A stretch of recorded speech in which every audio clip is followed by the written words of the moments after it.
زانم تبيرا ويانا بري دمهان مجوار بحث برسكريكا ولاتية كي جروج أوي كرسانة كربو برسكريكا إسماعيل عثمان بو مالباتاوي خانماوي زاروكينوي تشوبون روجاوي كرسانة أو الهوليرة آسيما او 10 سالان لهريما كردستاني ما بو خواستو بو وگر روج آوه کردستاني ليه جبر کو اقامه یاوی بداوی بو پرین وی تنبون اقامه خواه نو بکه پره هاتو بو نسر نکار بوان پریان بده جبر ویکه جی لفر آسه ما بو لکولان هولیره دما یعنی جی ویجی تنبو هر کس اقامه وی بسر که وجی پیوسته روژه 20,000 دیناران وکه غرامه بده مل سر اکران روداویجی بحثا روشاوی کرده بو مجارا پروگراما برپرسیارچی هوراز عبدالقادر ریوبر پاراستنا جواکیل وزارت کاروبارین جواکی لکردستان روداوی را گوت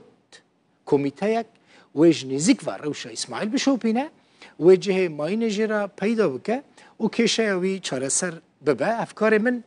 هوروان رفعت راپورتک آمده کریه ليه تماشا بكرين سلاوتان لبم كاتتان باش نزيكي دو ماغلم اوبر طوري ميديا رودا ولا برنامج برسيار رابورتي كردبو لسر جواني هونيشماني روجاوي كردستان كماوي نزيكي 2 ساله بلا هرم كردستان يشتجيا كيشي اوي هبوكا پاسپورتکی بسر چوبو و او اقامی مانوشی لهرمی کردستان بسر چوبو و برک پاری زوری غرامشی لسر که ام بهوی دوخی دارای خویونی توانی بیا و لسر شقا مکانی هولیریج دما بهوی کشی کی لگل خزانه کی وی کباسی دکم ام هاونیشتمانی ما اسماعیل کی استدوای دو مانک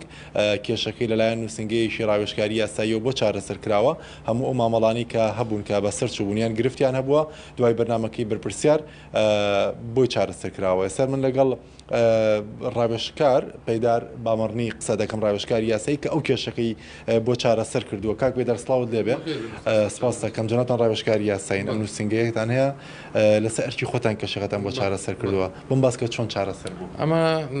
بەر لە 2 مانگڕێک لە 18 بەرنامەیە کرا لە ڕوودا و ئەو کاتەش باسیەوەمان کرد کە ئەو بەڕێزە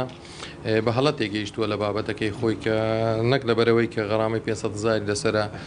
حکومەت ڕێگەی پێنەداوە هەر کاتە لە بەرنامەکەش باسمان کرد حکومەت ناتوانێت یاسایەکی تایبەت بۆ ئەم بەڕێزە دەرکاتن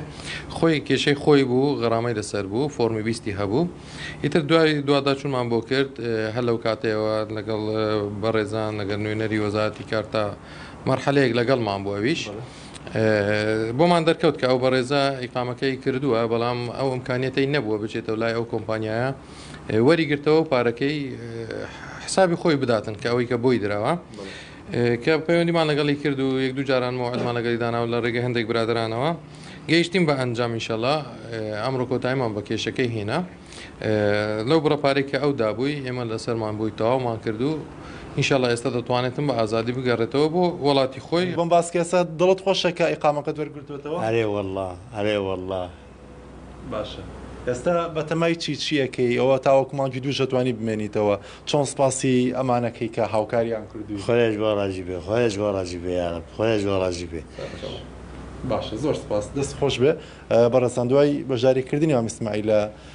ئەو بەرنامەی بەرپرسیار لە تۆڕی میدیای ڕۆدا و کە هەفتەی مانگی حەوت کە 18 مانگی حەوت بەڕێوەچوو بێستە دوای نزیکەی 2 مانگ کێشەی لایەن ئەم کۆمپانیای ڕاوێژکاریەوە بۆ چارەسەر کراوە بەڵێ